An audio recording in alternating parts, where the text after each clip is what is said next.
नस्ली भेदभाव या रंग-भेद और बाहरी की समस्या सिर्फ भारत तक सीमित नहीं है। इस समस्या से पूरा विश्व जूझ रहा है। इसी समस्या पर फिल्मकार दिवाकर दासराय फिल्म डेलीदार क्लिप लेकर आए हैं, जो कि मामी इंटरनेशनल फिल्म फेस्टिवल में काफ़ी चर्चा में रही।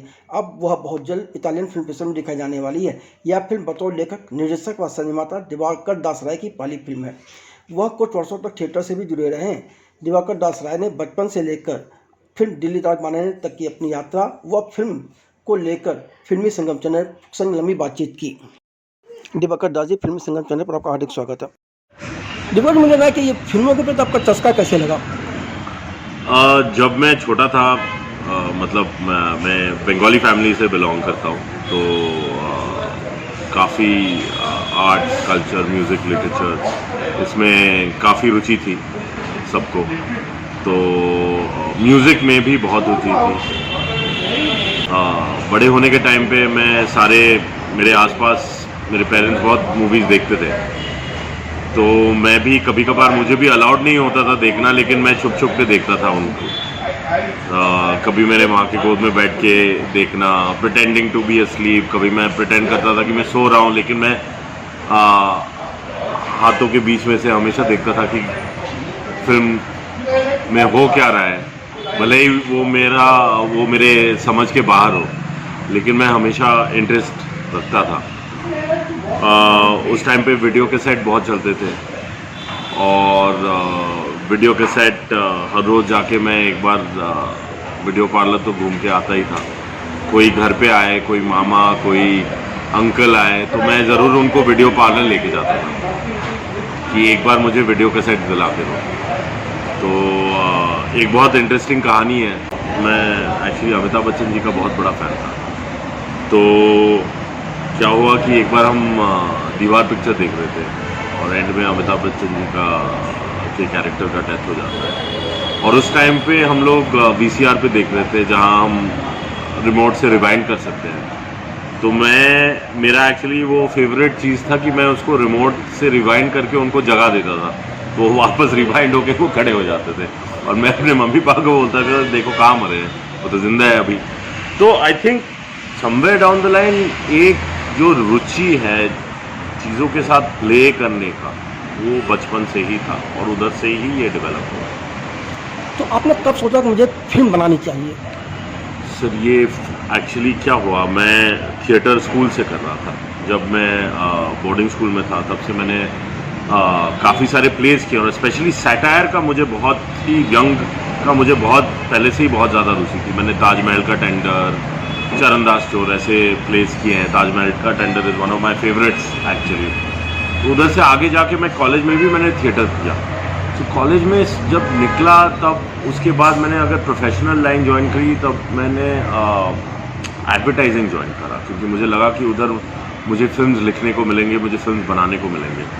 लेकिन कुछ सालों के बाद मुझे पता चला कि एक्चुअली उधर आप स्क्रिप्ट्स तो लिख सकते हो, लेकिन आपको फिल्म मेकिंग में इन्वॉल्वमेंट बहुत कम होती है, और आपकी जो एडवर्टाइजिंग में स्क्रिप्टिंग की जो पोटेंशियल है वो बहुत लिमिटेड है, वो आप फुल्ली उसमें नहीं घुस सकते। तो तब मैंने इरादा किया कि मैं बाहर USA में था। तब मैंने इरादा किया कि मैं वापस इंडिया आऊँगा, और I will focus on the stories of India, and I will learn how to become a film maker. तो मुझे 10 साल मैंने ऑन ग्राउंड मैंने सीखा। मैं कभी फिल्म स्कूल नहीं गया, लेकिन मैं छोटे छोटे जॉब्स करता था। कभी प्रोडक्शन डिपार्टमेंट में, कभी एडिटिंग में हेल्प कर रहा हूँ, एडिटिंग सुपरवाइज कर रहा हूँ, कभी मैं लिख रहा हूँ। तो मैंने कभी ये नहीं देखा कि मुझे सिर्फ डायरेक्शन में ही घुसना है। मुझे पहले पूरे फिल्म लाइन को समझना था कि चलता कैसे है।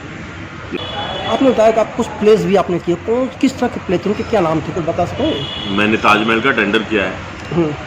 ताजमहल का टेंडर इज़ अ सैटायर, जहाँ आदमी जाके बोलता है कि ताजमहल अब वो बिकने वाला है। मैंने चरणदास चोर किया है। मैंने फाइनल सॉल्यूशंस किया है। महेश दत्तानी का। और इंग्लिश में मैंने काफ़ी सारे डेविड मैमेट के प्रोडक्शंस किए हैं, sexual perversity in Chicago, duck variations. तो मुझे जो और मैंने कंप्लीट वर्क्स ऑफ शेक्सपियर का भी एक अब्रिज्ड वर्जन होता है, वो भी मैंने किया है। ऐसे बहुत सारे मैंने प्रोडक्शंस किए। मुझे एक्चुअली जिसमें सबसे ज़्यादा रुचि रहती थी वो है कॉमेडीज़ में ही, जहाँ लाइवली एक्शन हो, जहाँ ड्रामा हो, जहाँ बैक एंड फोर्थ परफॉर्मेंस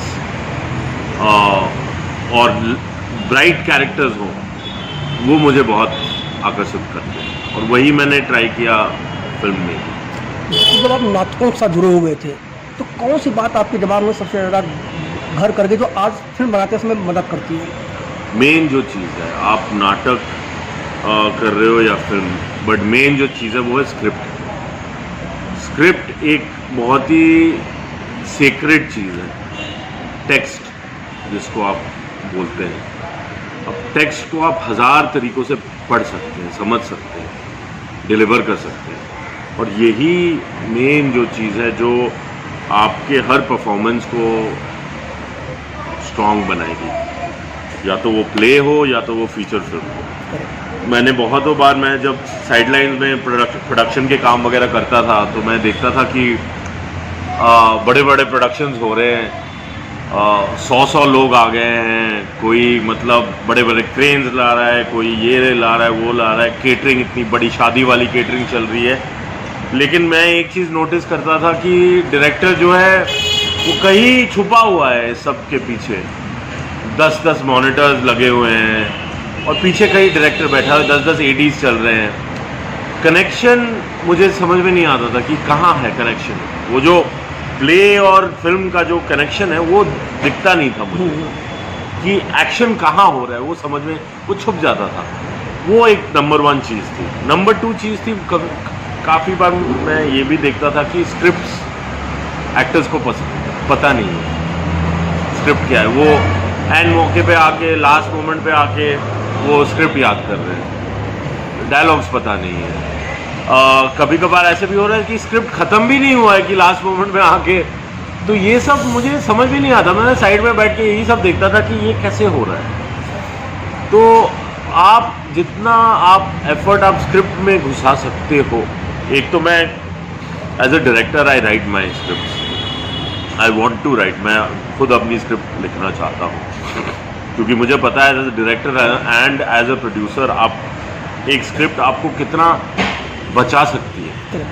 वो आपके क्रिएटिव प्रोडक्ट को भी बढ़ा सकती है, it will make your creative product great, but it will also save you a lot of money if your script is great, is well planned out.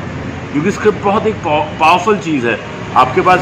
अगर आप मेरे ये पहली प्रोडक्शन के बारे में अगर मैं आपको बताऊं, मैं खुद प्रोड्यूस भी कर रहा था, को प्रोड्यूस भी कर रहा था, मैं डायरेक्ट भी कर रहा था। वो तो उसमें क्या होता है कि प्रोडक्शन प्लानिंग, वो अगर आप स्क्रिप्ट लिख रहे हो उसको आप कर सकते हो। सर एक और चीज़ है, जब अगर मैं as a writer, as a director, as a producer, अगर मैं डे 1 से स्क्रिप्ट के ऊपर फोकस कर रहा हूँ, जैसे कि आप ये देख लीजिए दिल्ली डार्क मैंने खुद को प्रोड्यूस भी किया है, तो एज अ राइटर जब मैं देख रहा था कि हमारे पास शायद इस लोकेशन के बजट नहीं होंगे, तो मैं उसको काट देता था सीन से और एक नया सीन लिख लेता था जिसके बजट हमारे पास है। तो ये जो चीज़ है सर, राइटिंग की जो पावर है उसको अडेप्ट करना, ये बहुत ही एक मूल्यवान चीज़ है, जो मतलब एक सही प्रोड्यूसर के पास यूज़ हो तो उसके बहुत बेनिफिट्स हो सकते हैं। तो दिल्ली डार्क की प्लानिंग कैसे आई, उसका सब्जेक्ट जो था वो आपके दिमाग में कैसे आया? सो जब मैं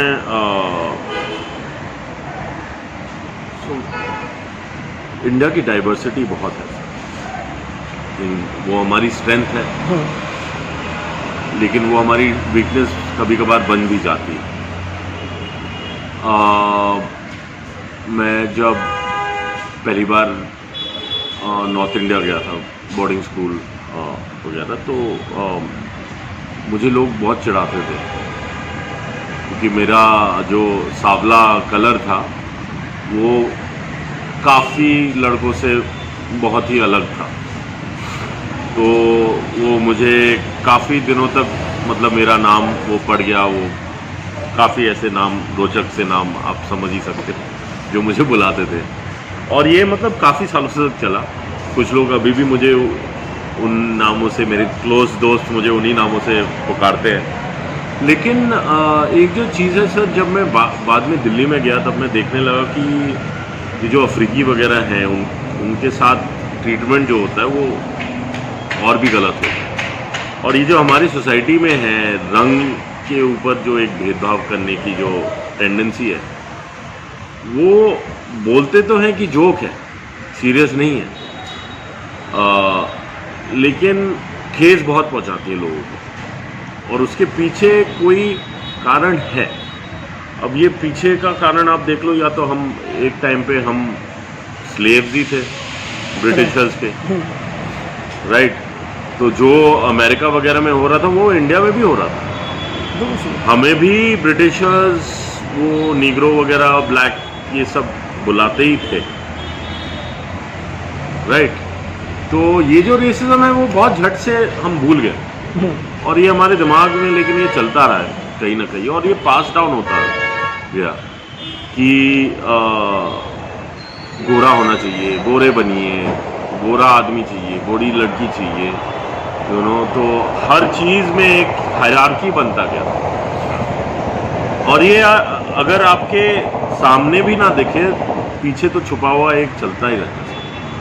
और जब मैं बाहर गया अमेरिका, तब मैं ये सब देखने लगा कि बाहर अफ्रीकन अमेरिकन्स अपने आप को कैसे कैरी कर सकते हैं, उधर के सिस्टम्स क्या है, उधर की पॉलिटिक्स क्या है रंग को लेके।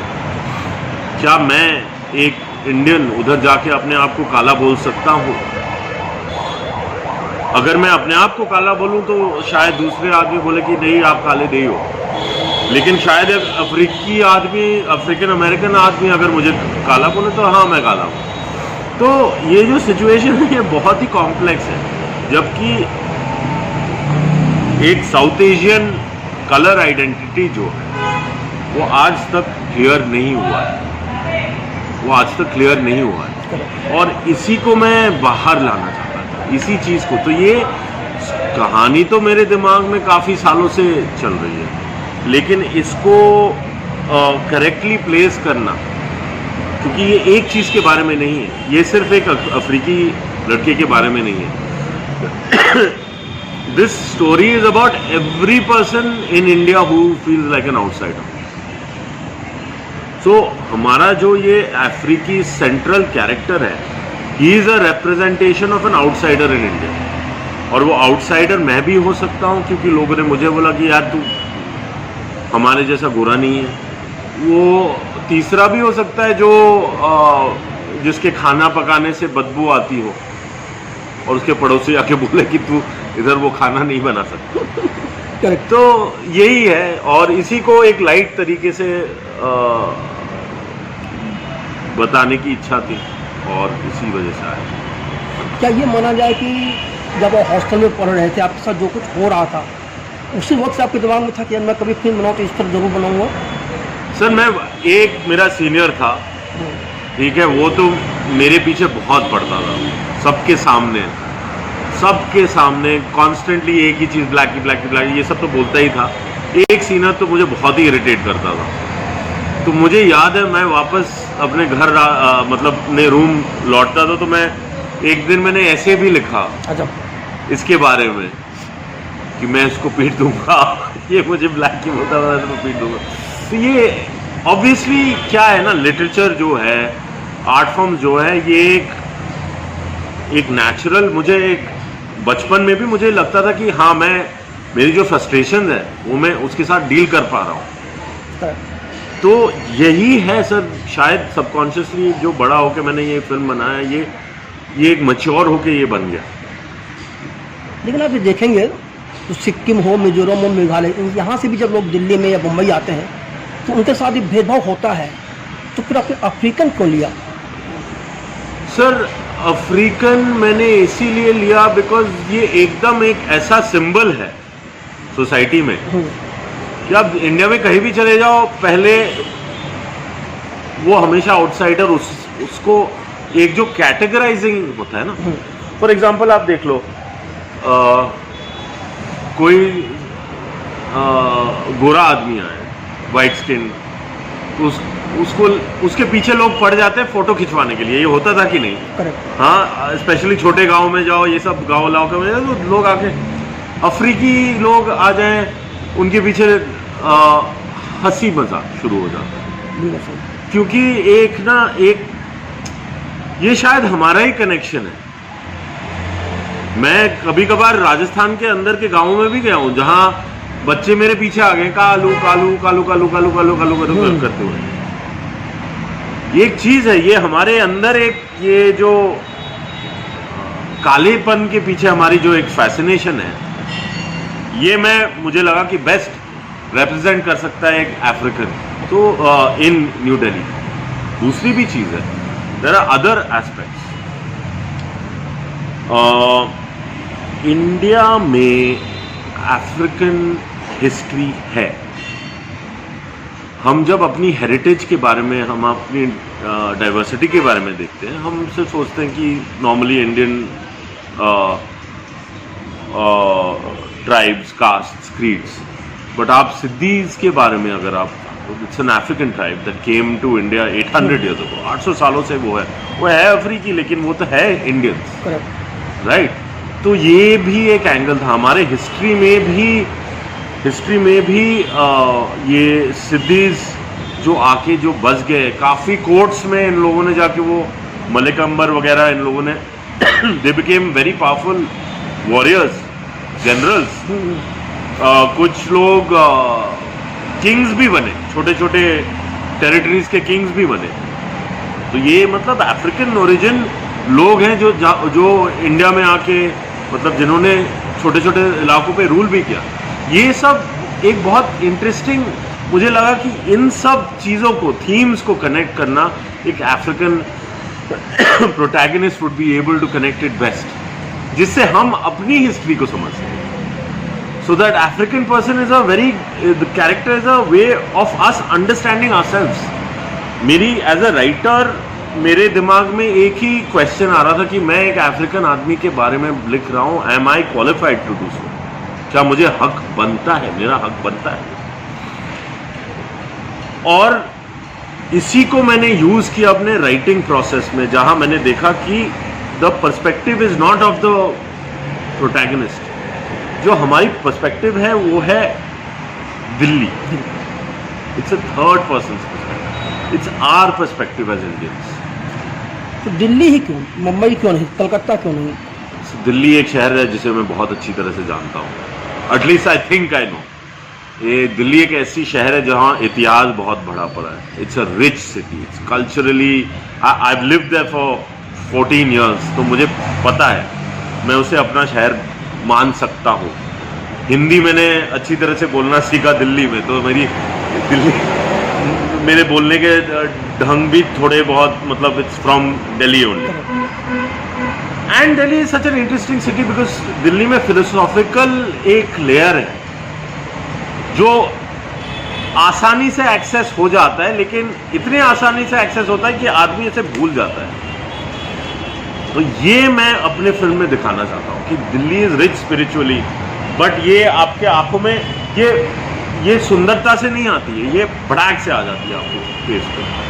तो that is why also Delhi is the capital, Delhi is cosmopolitan. Delhi में सब कुछ होता है, और दिल्ली में actually cases against Africans, there has been a strong history of cases against. ठीक है, जो दो मुद्दे हैं, एक तो रंग भेद है और दूसरा है आउटसाइडर। क्या मूल मुद्दा क्या है आपकी फिल्म का? सर, रंग भेद एक सरफेस लेवल कोटिंग है। मेन अगर हम मुद्दे की बात करें, जब एक फिल्म में मेरा डायलॉग भी है, हम सब काले हैं, हम सब दिल्ली वाले हैं, इसका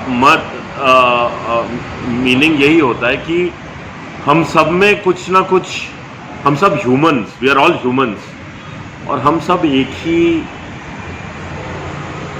सोर्स से आते हैं। तो Delhi is a reflection of source और काला is a reflection of humanity. तो रंग पे भेदभाव इज वन एंगल, बट रंग के थ्रू, क्योंकि रंग आप देख लीजिए क्या है, रंग बहुत ही सुपरफिशियल एक चीज है, फिर भी इतनी बड़ी चीज बन गई है।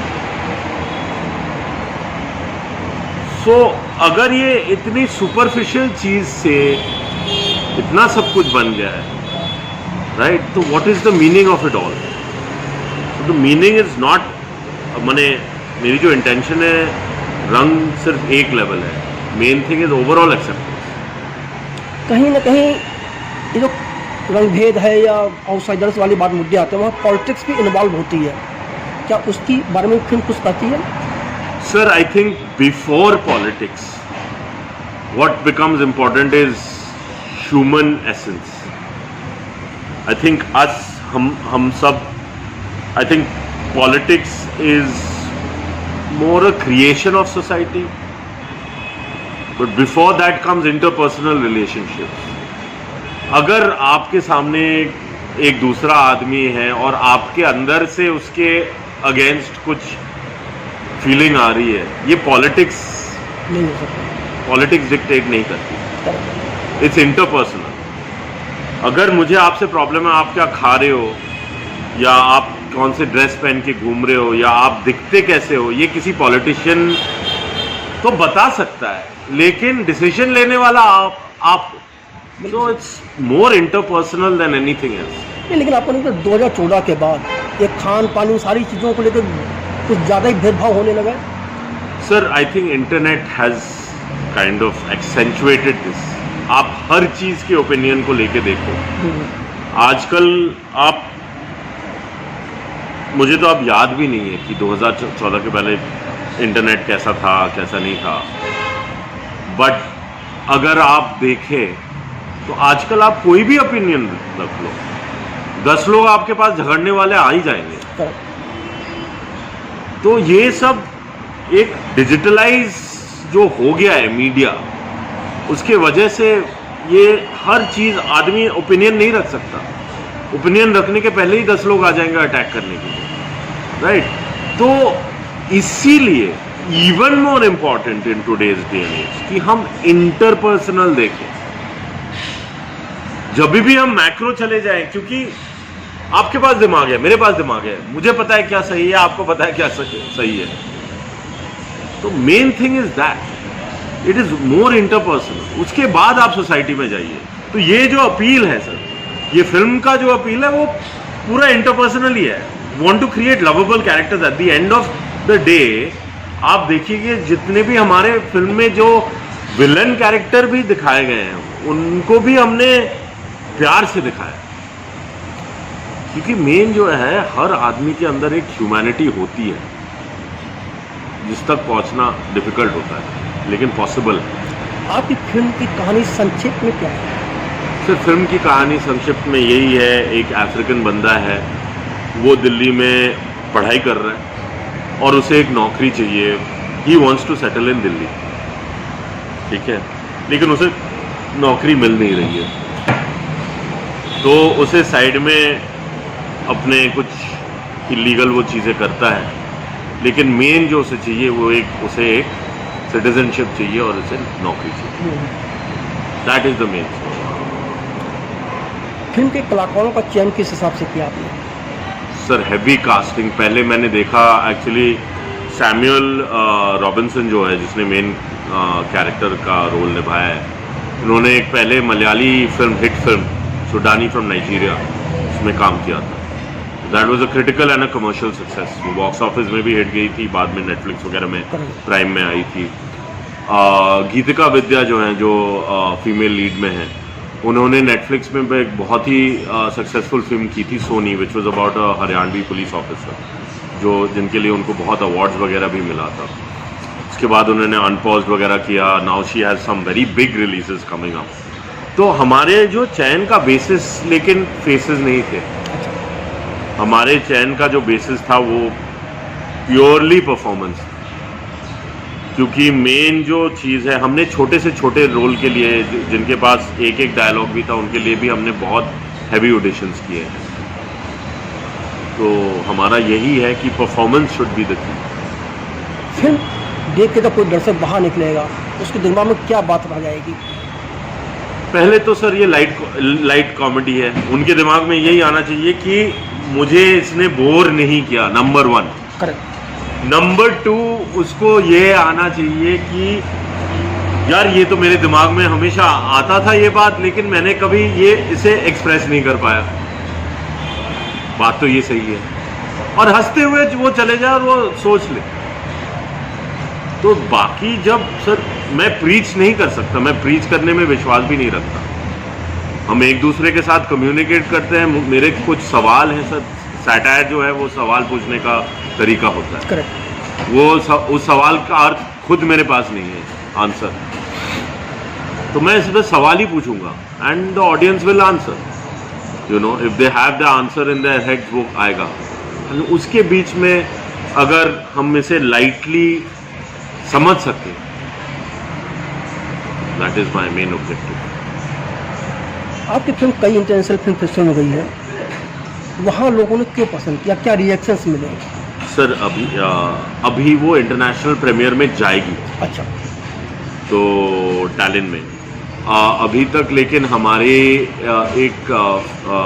कुछ एजेंट्स हैं जिन्होंने बाहर लोगों को दिखाया है और सिलेक्ट लोगों को दिखाया है। ये पब्लिक स्क्रीनिंग्स नहीं है, उनको बहुत पसंद आया क्योंकि ये जो थीम है ये यूनिवर्सल है सर। इमिग्रेशन या हो, या आउटसाइडर इनसाइडर हो, या स्किन कलर हो, रेस हो, ये सब एक्सेप्टेंस हो, ये यूनिवर्सल थीम है सर। ये दिल्ली हो या न्यूयॉर्क, कहीं भी आप देख लो, ये एक्सेप्ट होंगे। इसके बाद की क्या योजना है आपकी? सर मैं और भी फिल्में बनाना चाहता हूँ, और लेकिन मेरे जो अभी जो स्टाइल है, मैं सारे कॉमेडीज़ करना चाहता हूँ। मेरे जितने भी इंस्पिरेशंस हैं इंडियन फिल्म मेकर्स में, सारे mainly light comic film makers में ही आते हैं। तो मैं चाहता हूँ कि comedy is a very strong art form sir, और बहुत डिफ़िकल्ट भी है, लेकिन बहुत रिवॉर्डिंग आर्ट फॉर्म है अगर आप उसको डेवलप कर सको। तो मैं डार्क कॉमेडी, सोशल सैटायर्स, अगर मैं रोमांस भी करूँ तो उसको भी मैं एक डार्क कॉमेडी के हिसाब से ही करना चाहता हूँ। तो यही इरादा है। दिवाकर जी, फिल्मी संगम चैनल के साथ बात करने के लिए आपका बहुत बहुत धन्यवाद। Thank you so much.